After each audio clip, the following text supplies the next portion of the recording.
Well, here, let's dig into that a little bit. So Yeah. you tell a lie to yourself and you think, well, I know the difference. It's like, well, don't be so sure about that. So here's one experiment that's an example. So imagine that I give a group of people a scale that measures their political belief about a certain issue. Maybe the reality of climate change or the unreality of climate change, for that matter. It doesn't matter. And then I get those same people to write an essay of 500 words outlining the contrary position. And they know they're just doing it because it's part of the experiment. But then they come back a week later and I give them the same political belief scale. And what's happened is their beliefs will have shifted substantially towards the side that they argued for. Okay, so why? Well, first of all, a lot of your so-called beliefs are really low resolution. They're just heuristics. They're like single pixel images. You haven't thought it through very carefully. Imagine maybe you know more than the average person because of your background, but imagine how much you know about how a helicopter works. You know, do you know what a helicopter is? Yes. No, you don't. If you had to draw one, it would look like a 4-year-old drew it. You know what you can identify the shape in 2 dimensions. You know it flies. That's about it. You couldn't fix one. You certainly couldn't build one. So in a real sense, you don't know anything about a helicopter, except what you need as someone who's never around helicopters to know. And most things are way more complicated than helicopters, even though they're plenty complicated. And so you think that you know something when you think you know it, but then you detail out a counter-argument.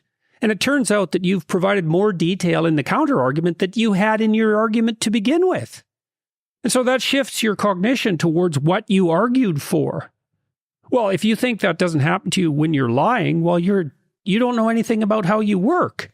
And then the other thing is, well, virtually no one thinks that lying is acceptable morally when it comes right down to it. There might be specific exceptions to that now and then. And so if you lie, you're going to tilt what you believe towards the lie because that will lighten the ethical load that you carry. It'll reduce cognitive dissonance. That's one way of terming it. And then you can't keep track of your lies. And so that's a big problem. And they tangle up your thoughts. And then also, let's say a whole bunch of people really like your lie. Well, then, most of us, all of us, thrive on attention.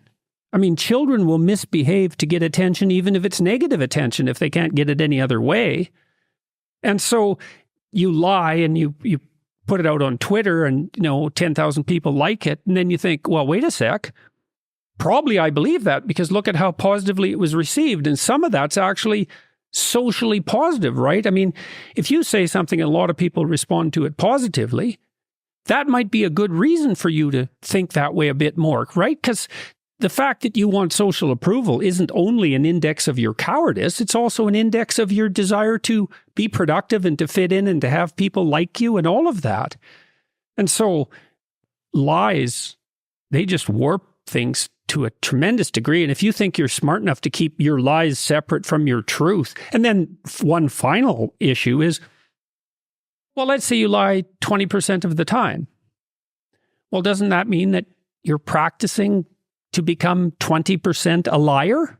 And don't you think you're getting better at that? You become what you practice. And then don't you think that'll interfere with your ability to distinguish between what you think and what you don't think, first of all, and also your ability to tell the difference between truth and falsehood?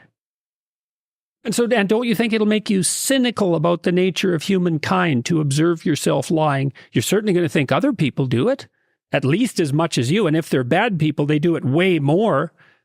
It's just a rat's nest. And, I became convinced a long time ago, looking at the totalitarian problem on the left and the right, that the most effective way to deal with this fundamentally was psychological, and that what we need to do, all of us, is to stop lying. Each of us in our own lives. That's the solution. We have to stop. And that's because we're so damn powerful now. I mean, how many people have watched your podcasts, do you think? In terms of views now, obviously there are multiple views for one video. Millions, almost 7 or 8 million.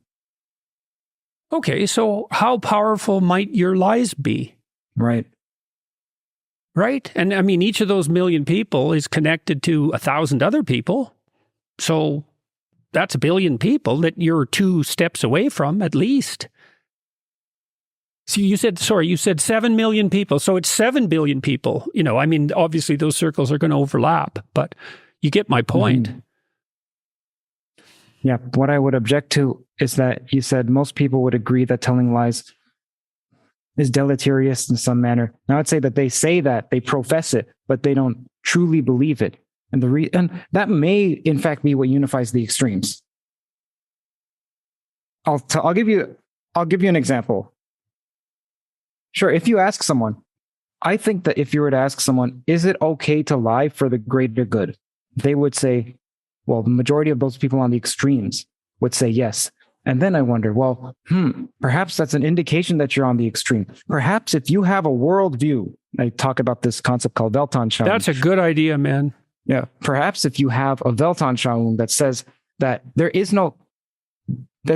somehow you can't tell a lie and be for the greater good because the truth and the good are tied.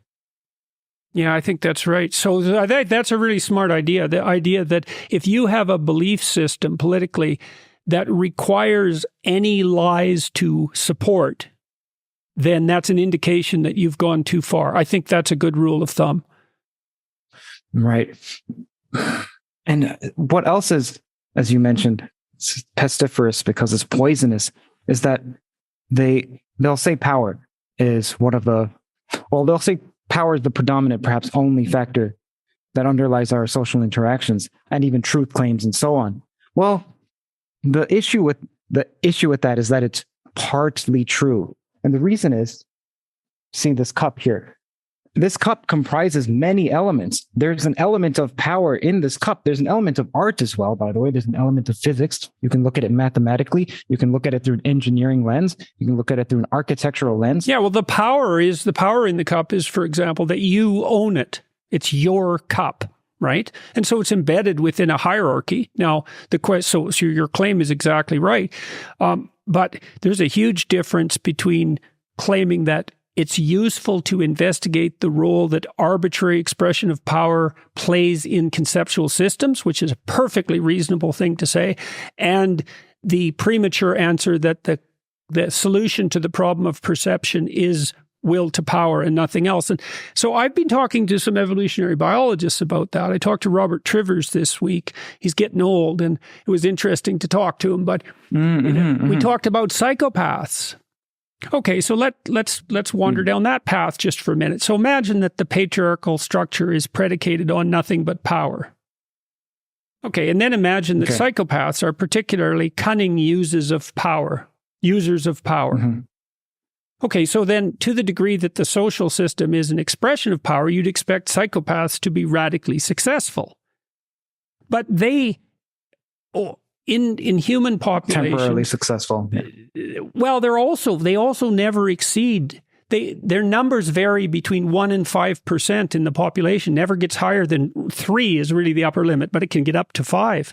So they're not that successful because 97% of people aren't psychopaths.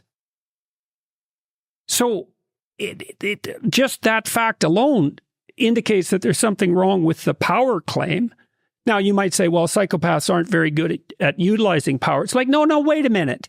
Actually, psychopaths are better at utilizing pure power, stripped completely of empathy, than anyone else by definition.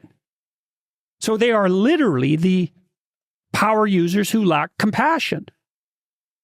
So why aren't they radically successful in human populations? And the answer to that is, well, because our hierarchies are not fundamentally built on power, and our concepts and perceptions aren't fundamentally a consequence of power or its misuse. Now, that doesn't mean that our perceptions and our social structures can't be, and our intimate relationships, our relationships with ourselves for that matter, can't become contaminated by the excess desire for power and by the deceit that might be employed, let's say, in its service. That obviously that happens, and we have to keep our eyes open all the time about that.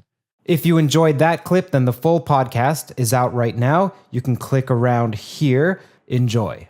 Subscribe to Theories of Everything to get notified of upcoming podcasts, as there are new full-length podcasts every week on the topics of mathematics, physics, consciousness, free will, and AI.